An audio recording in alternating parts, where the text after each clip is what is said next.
Diffusion, the international science radio show. We have a bouncer on the doors of perception. The good, the bad, the ugly. It gets pretty exciting. The myths, the truths. Toxicology. Astroseismology. Magnetism. The dark side. Genetically engineered potatoes. Planetoid. Planetoid. I love that word. Hello and welcome to Diffusion. Sit back and relax while we whisper weird and wonderful science into your brain. I'm Ian Woolf. On this edition, Dr. Mark Chanizi talks about what there was to say before language was invented. But first up, here's news of Pleading the Fourth.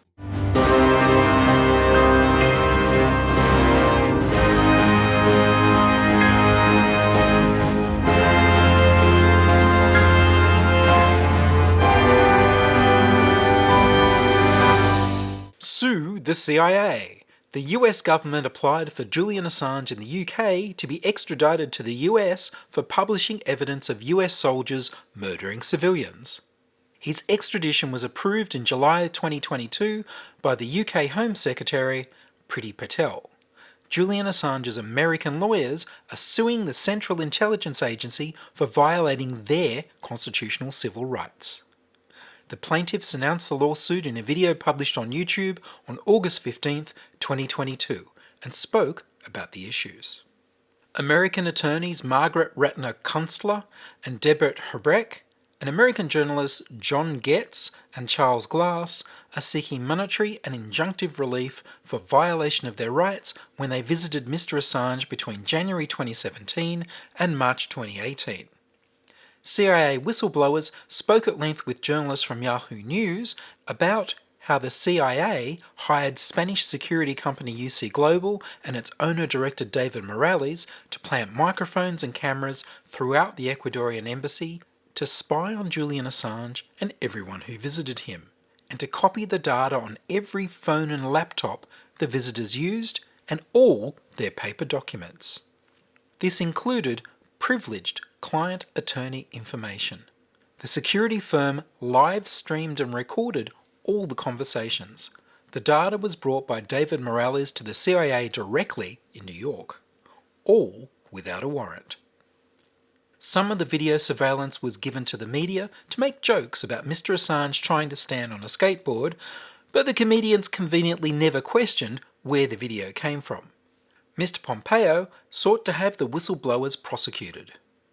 This kind of misconduct by the US government has been enough for judges in American courts to dismiss all charges, because a fair trial is impossible when the prosecution has all your legal strategies and information. This applies even when, as Judge Baretza has suggested, the Americans who spent so much effort to obtain the documents illegally promised they won't look. Daniel Ellsberg was tried for espionage for publishing the Pentagon Papers in 1973, which revealed that the US government had lied to the public about their actions in the Vietnam War. Mr. Ellsberg's case was dismissed for gross misconduct by the US government when they broke into Mr. Ellsberg's psychiatrist's office to steal medical documents and recorded his conversations with his lawyers without a warrant. Meanwhile, the new Australian Labor government has pursued a policy of completely silent diplomacy. In a recent Senate hearing, it was revealed that despite his assurances otherwise, Prime Minister Anthony Albanese has done nothing to help Julian Assange.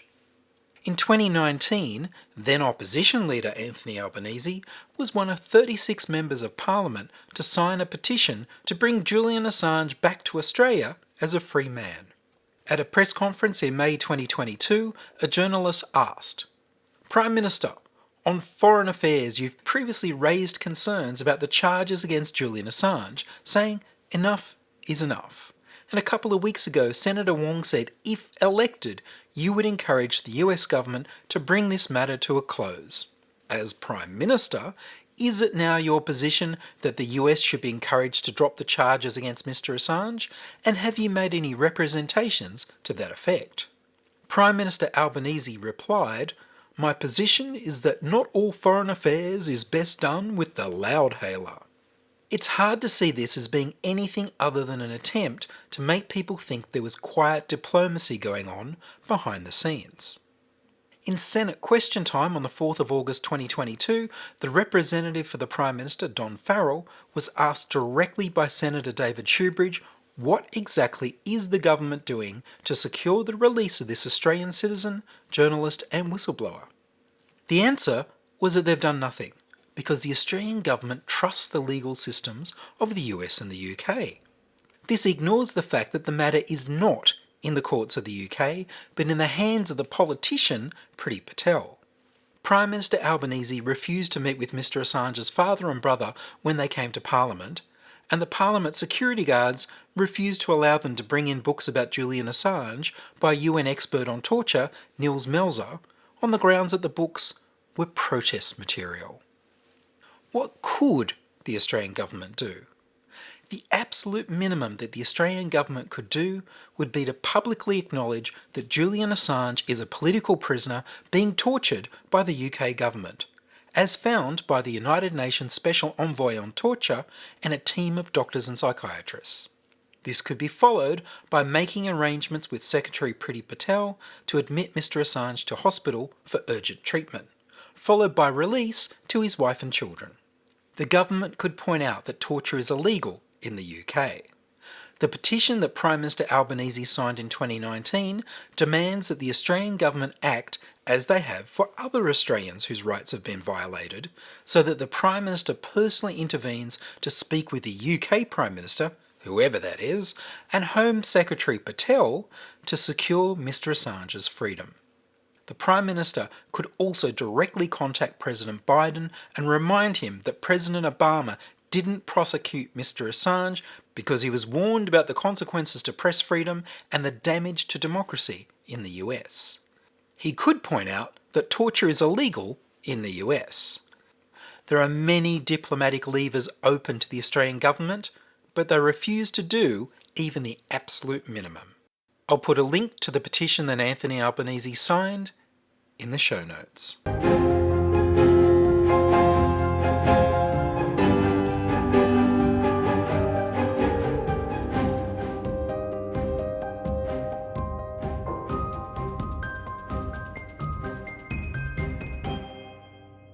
You're listening to Ian Woolf on Diffusion Science Radio. Send emails to science@diffusionradio.com. We're brought to you across Australia on the Community Radio Network and podcast over the internet on www.diffusionradio.com. Say what? Dr. Mark Chanizi is a cognitive scientist and theorist who's been investigating human evolution. He's written his latest book, Expressly Human, with his colleague Tim Barber, about his research into what there was to say before language was invented. I spoke with him over a dodgy Zoom call and began by asking Mark, what is the silent movie problem? A lot of people tend to think that we evolved to have spoken language. In my view, is very different than that of Steven Pinker's. I think that we didn't evolve to have spoken language, and that instead spoken language culturally evolved to be shaped to be something that sounds like nature in particular respects and harnessing us.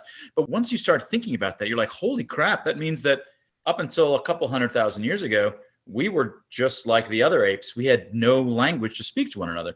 And it leaves you wondering, how the hell did we get by? Never, and all the other animals that are social animals, how are they getting by without what we seem to take for granted? It's almost impossible to imagine going even a whole day with a whole bunch of your family and getting stuff done in the camp, let's suppose, and not being able to say actual words. So sometimes I'm talking about even some previous work which sets up this silent movie problem, imagining that you had these just millions and millions of years where we didn't speak, didn't have any language, and what could that possibly be like? And that's incumbent upon someone to explain, well, then really what is the communication system that we used for all that time and that the others still use? What did we need to communicate about before we invented language? I'm going to jump to the end before I get there. In a sense, it's the same stuff we're communicating about today, but a lot of what we're communicating about is opaque to us. That is, a lot of us tend to think that today I'm saying proposition P, and then I'm saying Q to Ian, and then on the basis of P and Q, therefore, whatever R, and we're doing all of this sort of logical argumentation and the stuff of philosophers. But really, a lot of what we're doing, even now that we have language, is the same kind of negotiation, compromise, coming up with ways of convincing you, hey, I think I'm right, and I'm really serious, I'm not kidding around. And you say, no, I don't really think you know what you're talking about, Mark. These kinds of pushing backs and looking for some kind of equilibrium or some kind of compromise point is what emotional expressions are all about. They evolved to be the compromise finding or negotiation signaling system that animals needed to have. And unbeknownst to us, even with language, even when we're on Twitter or Facebook and we're using words, even when we're not using emotional words, I mean, sometimes we're just using straight out emotional words, but even when we're not, we're still often engaged in the same kinds of negotiation, pushing back and forth constantly. And we often trick ourselves into thinking that it's actually of the form that, Socrates would be proud of us about, but it's, or a careful philosopher, but it's often not. It's actually a kind of poker game or a kind of negotiation. And I can get later into how these things are all kind of on opposite sides of the same coin. And in the book, you talk about how social animals needed to find a way not to have to always fight when they disagree. That's right. And we do this all the time. So one of the nice things about poker, and I wanted to, I'll sort of mention poker as one example. Here we have these social animals sitting around the table, and in poker that you see on TV, sometimes they're actually talking to one another and trash talking and trying to get under each other's skin. But none of that is necessary for the game, because a lot of times online people are playing and there's no verbiage back and forth. There's no emotional expressions. All there are is people, let's imagine just two people to keep it simple. They've got their hidden cards. I've got cards. You've got cards. That's like in nature, the stuff that I know about some situation. Let's suppose you and I are arguing about how much zucchini, we're brothers, and I think I should get more zucchini bread that mom left out, and you think you should get more zucchini bread. And I know some stuff, like I know things that mom usually wants, and you have some other information I might not want. So that's a lot like my cards in poker and your cards. And the interesting thing about poker, before getting into how a signaling system has to work, but poker gives you a hint at a signaling system, because I never have to talk to you. And what we're really trying to find out is whose cards are better. Because whose cards are better? Like if I know more interesting and powerful information that mom told me than you have about what mom told you about zucchini bread, then you'll fold and just let me have more zucchini bread like I asked for. But I can't talk about it with you. I can't say mom said this because we don't have language. But what do I do if I want to convince you that my cards are better than yours? I just shove out some chips under the table. I show my confidence about who's supposed to have more zucchini bread by betting. When you bet, you're engaging in a way, it's a non-linguistic way of telling you, Ian, here's my level of confidence that I'm right about how much, that I should get more zucchini bread than you. And then you might come back and say, push even more chips in. You're like, yeah, Mark, okay, I see that you're that confident, but I'm even more confident. So when people are playing poker, they never have to speak and they just push chips into the table. They're engaging in an emotionally expressive kind of conversation, because what is conveyed when you bet, you're conveying confidence. And what is confidence? Confidence is an emotion. You're therefore emotionally expressing. You're saying, here's how confident I am.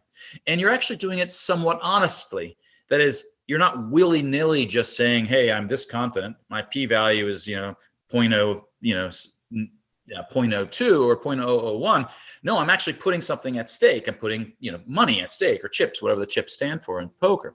Now, the interesting thing about emotional expressions is that animals had to evolve, in some sense, had already evolved for tens of millions of years. The same thing that poker players are doing.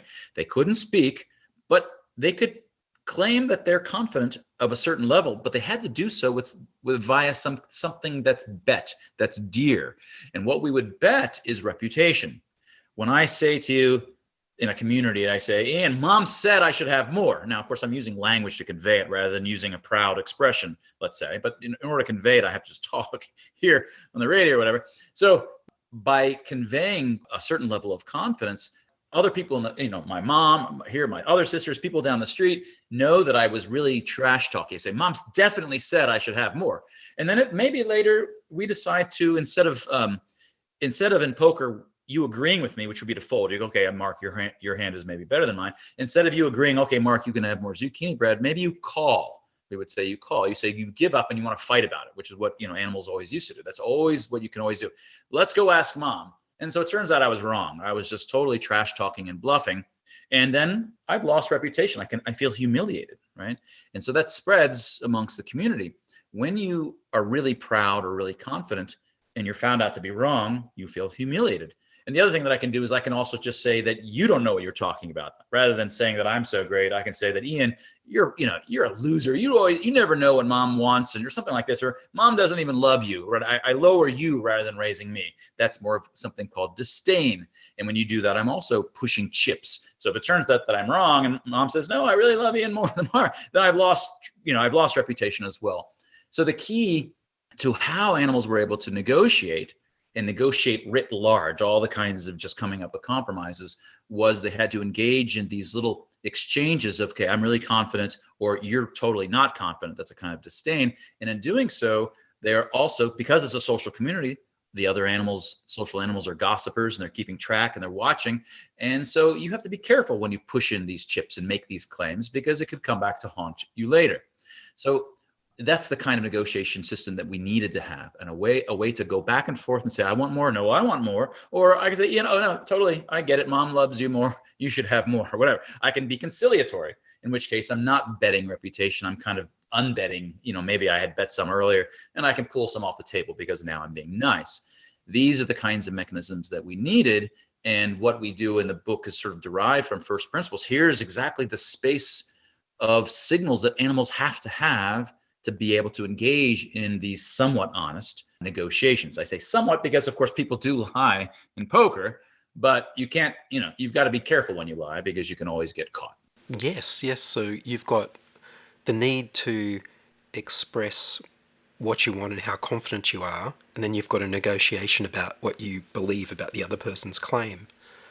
But you've also got to be not completely honest about how ready you are to fight.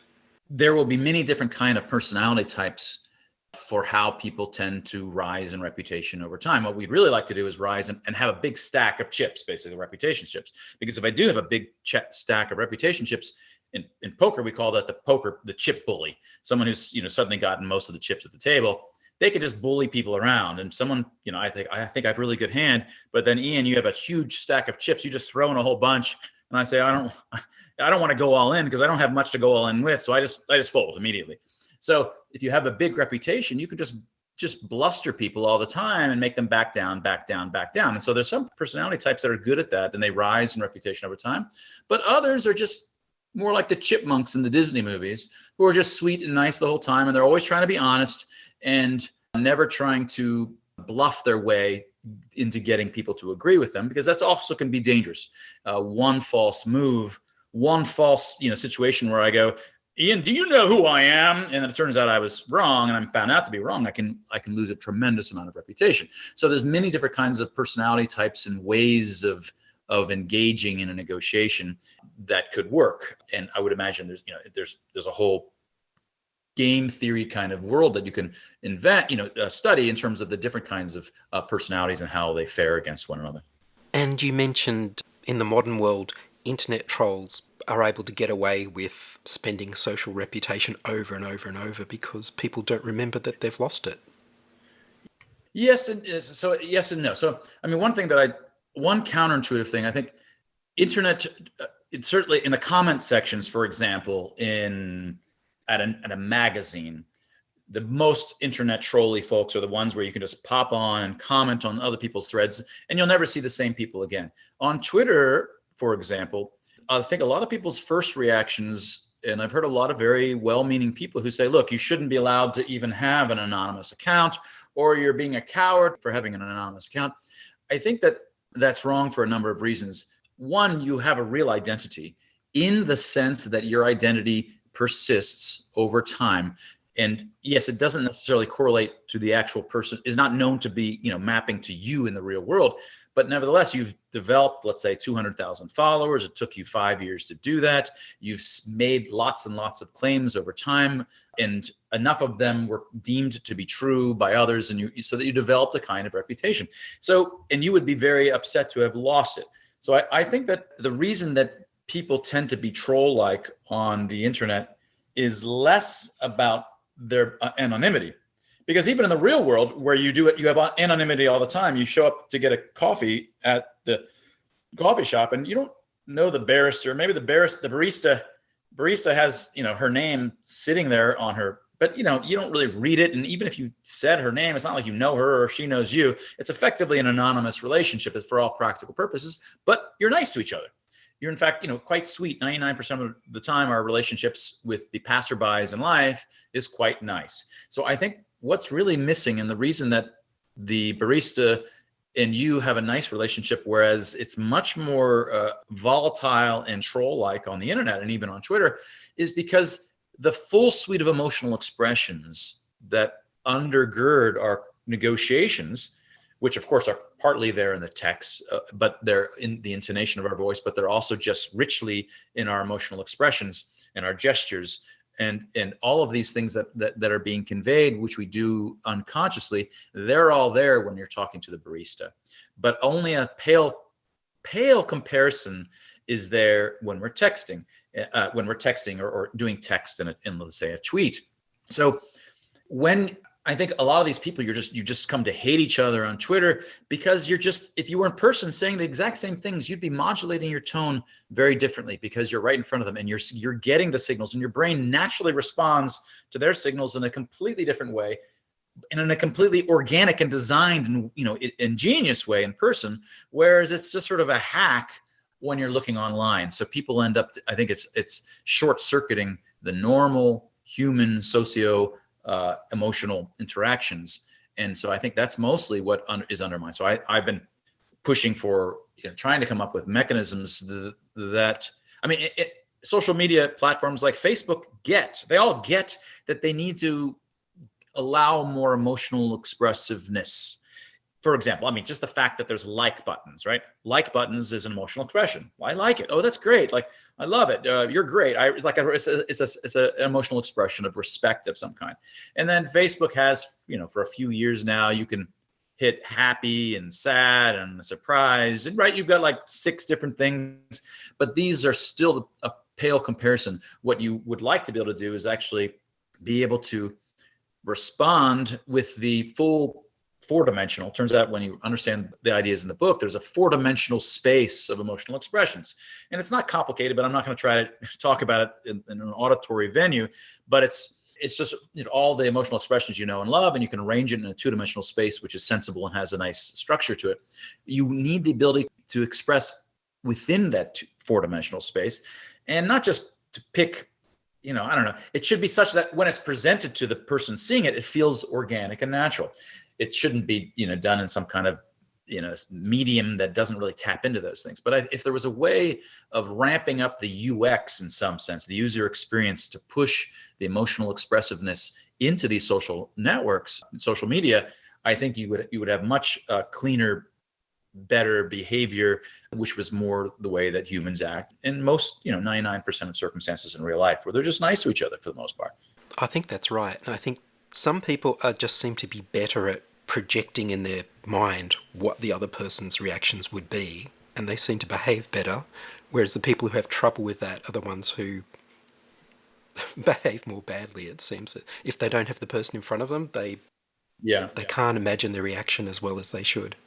And I like to imagine that I'm better than average, but I'm not, and maybe I am better than average, or let's suppose I'm better than average at conveying my emotions with text such that it's, still being understood by the other person. I would still bet it's 10% of my ability in normal life. So we're all handicapped when we're on there at our ability. And so people are often talking past each other, and they're just getting angry at each other, but neither of them really has received the message that they intended to receive, and they're interpreting each other's in the wrong way, and it's all getting short-circuited. That problem even started with email, I think. So many times text communications just get completely interpreted by the other person according to how they're feeling on the day. Yeah, definitely. Yeah. That was part 1 of Mark Chanizi, author of The Vision Revolution, Harnessed and Expressly Human, talking about the evolution of social communication before language. Listen next week for part 2.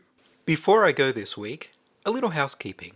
Google has killed the last of the FeedBurner services I was using. They're just relaying the feed now. If you're a mailing list subscriber, I've had to move the list to follow.it. There'll be a link in the emails for you to unsubscribe if you want to change your mind. I'm testing out different platforms now for analytics, but most are pay sites. Some people have been unable to download new episodes for over a month on the Internet Archive. So I'm now looking at podcasting platforms. I'm going to test out some sponsorship and ads if I can find them to help pay for the new platforms. Spotify's Anchor.fm has some basic services at the free level, but ultimately, I think I'm going to have to pay. I'll do my best to block unethical or annoying ads. As always, send feedback to science@diffusionradio.com. And that's all from us this week on Diffusion. Are you a scientist, artist, biohacker, or maker who'd like to be interviewed about your work? Would your company like to sponsor Diffusion? Send your contributions, opinions, helpful suggestions, and donations to science@diffusionradio.com. That's science@diffusionradio.com. Please subscribe to the Diffusion Science Radio channel on youtube.com/c/diffusionradio and rate the show on iTunes. Tell your friends. Follow me on Twitter @Ian Woolf. The news music was Rhinos Theme by Kevin MacLeod of Incompetech.com. I produce Diffusion, which is broadcast around Australia to 28 stations on the Community Radio Network, including Radio Blue Mountains 89.1 FM in New South Wales, 8CCC in Alice Springs and Tennant Creek, 2 MVR in Nambucca Valley, 3 MBR in the Mallee Border districts of Victoria and South Australia, City Park Radio 7LTN in Launceston, Tasmania, and 2XXFM in Canberra. Diffusion is narrowcast on Indigo FM 88 in northeast Victoria. Diffusion is syndicated globally on astronomy.fm. Subscribe to the podcast on the Diffusion website, www.diffusionradio.com. That's www.diffusionradio.com, and check the website for links, photos, and videos about this week's show. If you enjoyed the show, you can explore more than 1,000 previous episodes archived on diffusionradio.com, where the shows are labeled by keywords so you can focus in on the stories you want to hear. Make a donation through paypal.me/IanWolf, or join my patrons at patreon.com/diffusionradio. I'm Ian Woolf. Join us inside your audio device of choice for more science wondering next week on Diffusion Science Radio. Science is fun. It helps you to learn, to know, and to appreciate. When you study science, you may go on field trips. You discover the marvelous interrelationships between all living things. You learn to read the history of the Earth as it is written in rocks and fossils. You find out what makes things tick, everything from a molecule to a living organism. In the study of science is found the most useful and satisfying knowledge of man. Knowledge of his physical world, its past, its present, and its future. And in your moments of relaxation, now and in the years to come, you will find the study of science leading you into fascinating pursuits. Photography, collecting. Why study science? Study science because you will find in the study of science a richer, more rewarding life.